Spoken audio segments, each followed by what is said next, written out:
Hello दोस्तों, आज मैं आपको जो कहानी सुनाने जा रही हूँ, ये कहानी है सोने चांदी के दो गुलाब घर की। तो चलिए दोस्तों, देखते हैं आज की ये कहानी। एक गांव में सोनम अपनी नानी सीता के साथ रहती थी।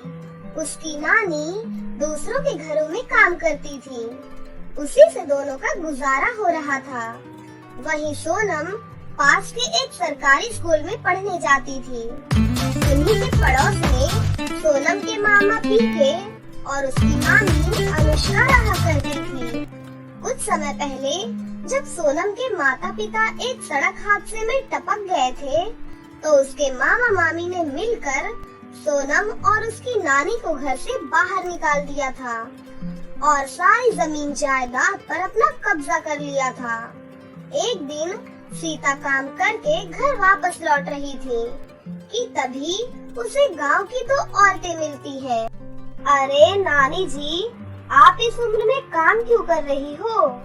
अरे आपके तो इतने अच्छे बहू बेटा भी हैं, उनके पास रह लिया करो ना।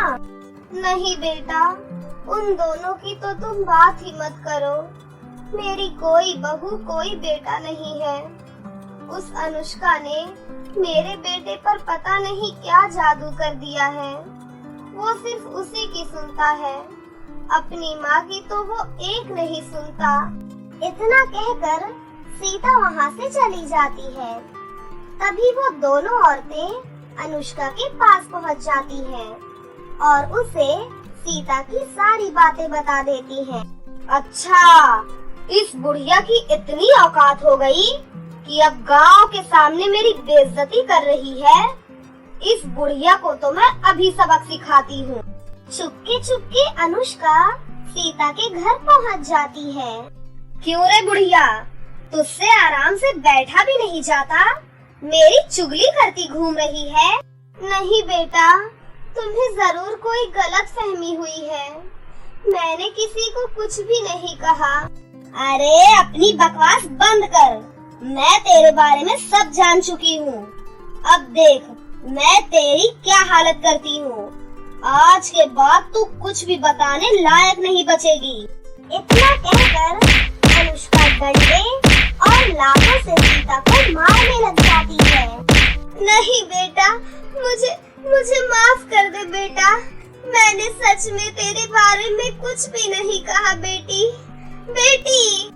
नहीं बुढ़िया, अब तो मैं तुझे कुछ कहने लायक भी नहीं छोड़ूंगी। पीट पीट कर अनुष्का सीता को बेहोश कर देती है। अरे लगता है इस बुढ़िया का टिकट कट गया। अब जल्दी से मुझे यहाँ से निकलना होगा, नहीं तो गांव वाले मुझे भी ऊपर पहुँचा देंगे। इतना कहकर अनुष्का वहाँ से भाग जाती है। थोड़ी देर बाद सोनम वहाँ पर आती है। नानी, क्या हुआ नानी? आंखें खोलिए नानी। सोनम गांव वालों की मदद से अपनी नानी को अस्पताल लेकर जाती है। थोड़ी देर बाद उसकी नानी को होश आ जाता है। नानी, क्या हुआ था?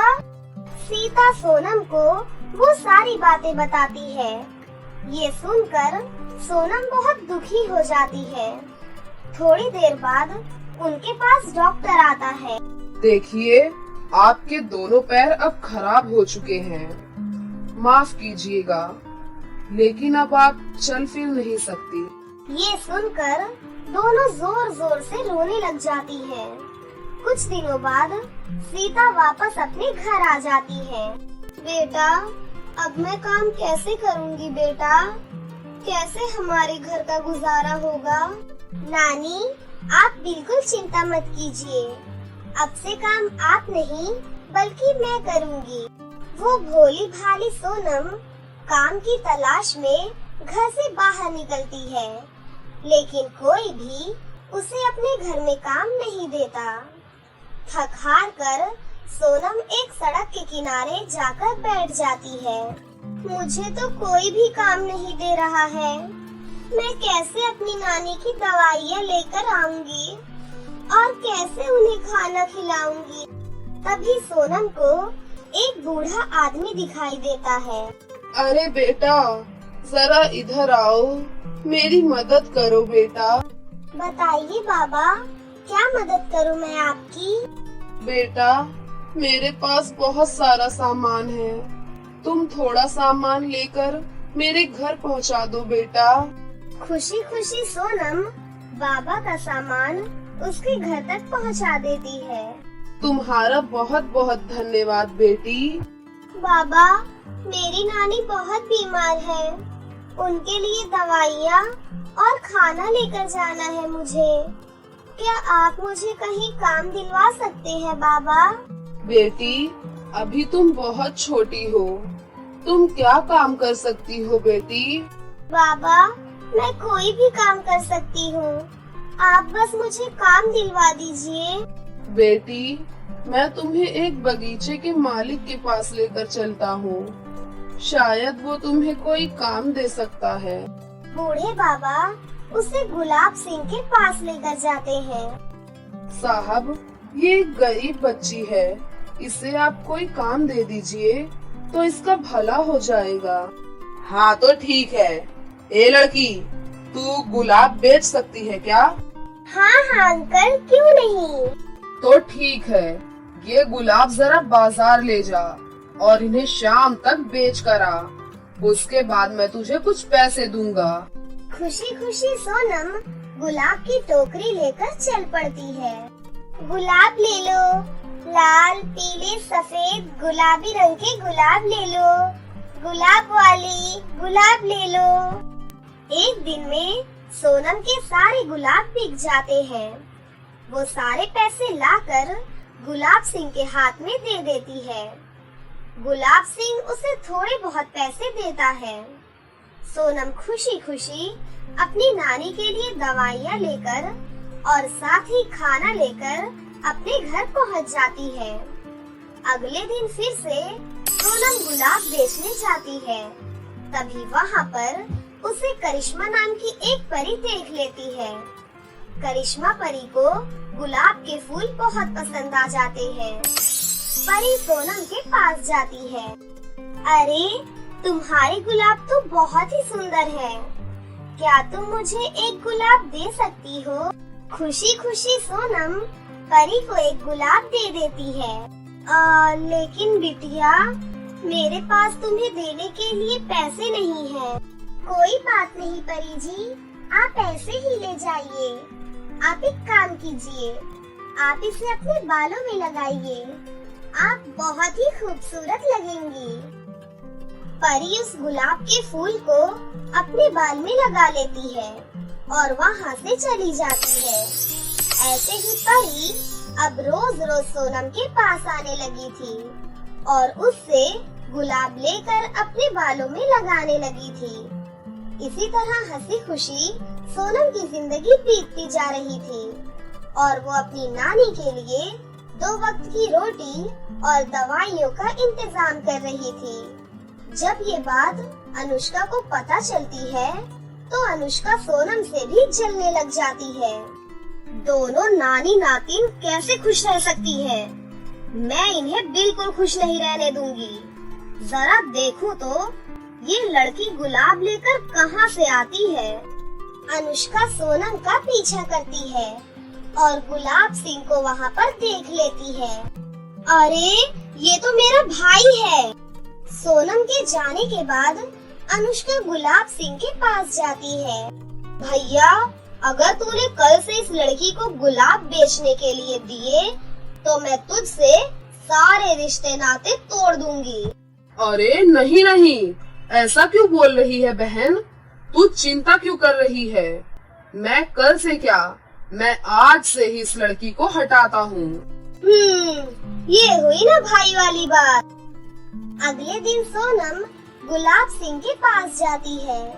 ए लड़की, चल भाग यहाँ से, तू अच्छे से काम नहीं कर रही है हमारा। अब मैंने किसी और को रख लिया है, चल जा यहाँ से। लेकिन अंकल, मैं तो सही से काम कर रही थी। अरे मैंने बोला ना, चली जा यहाँ से, नहीं तो तेरी बहुत पिटाई करूँगा। रोते रोते सोनम वहाँ से चली जाती है और जाकर एक पेड़ के नीचे बैठ जाती है।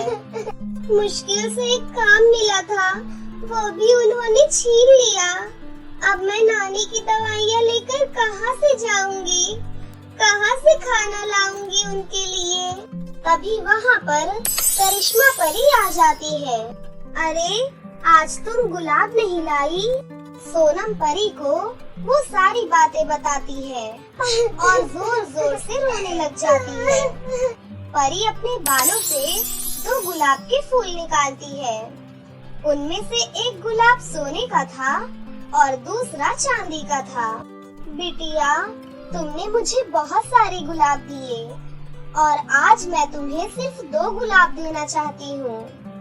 ये एक सोने का और दूसरा चांदी का गुलाब है। तुम इन्हें अपने घर के आंगन में लगाना, फिर देखना क्या होता है। उसके बाद सोनम अपने घर के आंगन में वो दोनों गुलाब लगा देती है। फिर अगले दिन जब सोनम देखती है तो दोनों गुलाब जादुई सोने और चांदी के गुलाब घर में बदल जाते हैं। तभी वहाँ पर परी आती है। बिटिया, तुम इस चांदी वाले गुलाब घर में रहना। तुम्हें यहाँ पर बहुत सारी सुख सुविधा मिलेगी और इस सोने वाले गुलाब घर में तुम्हें बहुत सारी धन दौलत मिलेगी।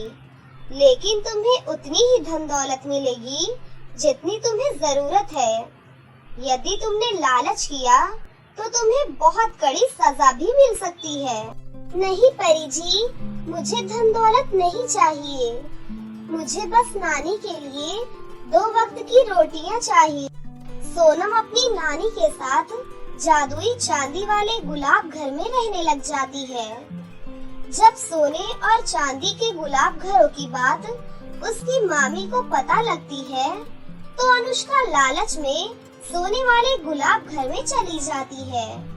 उसके बाद सोने वाले गुलाब घर से एक रोशनी निकलती है और अनुष्का एक बिल्ली बन जाती है। उसके बाद वो सारे गांव में मियाऊ मियाऊ करके घूमती है।